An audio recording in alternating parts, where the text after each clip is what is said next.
షేక్లు America కంట్రోల్లోకి వచ్చాయి. ఎందుకు? తమ స్వార్థం కోసం, దేశం కోసం కాదు, తమ స్వార్థం కోసం. కానీ ఇరాన్ మాత్రం యాజ్ అ పర్షియన్ నేషన్ వాళ్ళు ప్రతిఘటించారు. అమెరికా ఏదైతే ఒక హెజ్మనీ మిడిల్ ఈస్ట్ లో తీసుకొచ్చిందో ఆ హెజ్మనీ మొత్తానికి కూడా ప్రతిఘటనకి ఒక రూపం, ఒక ఐడెంటిటీ అంటే Iran. That was Iran's special positioning. And today America wants to remove that identity. రెండోది సార్, మీరు ఇంతకుముందు రెజా పైలవి గురించి అన్నారు, 50 ఏళ్ళు అయిపోయి ఆయన పుట్టింది అక్కడ కానీ పెరగలేదని. You know, given the right amount of support, Campa Cola అనే బ్రాండ్ చచ్చిపోయి 30 ఏళ్ళు అవుతోంది నాకు తెలిసి.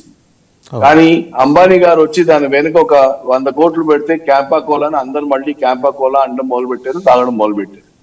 Nobody questions Campa Cola now. Same thing happens to Reza Pahlavi also. America $1 billion ఖర్చు పెట్టి వీడే అనే ఒక పబ్లిక్ క్యాంపెయిన్ స్టార్ట్ చేస్తే people will start accepting. That's not difficult to do these days with social media and media and everything. So అమెరికాకి కావాల్సింది ఒక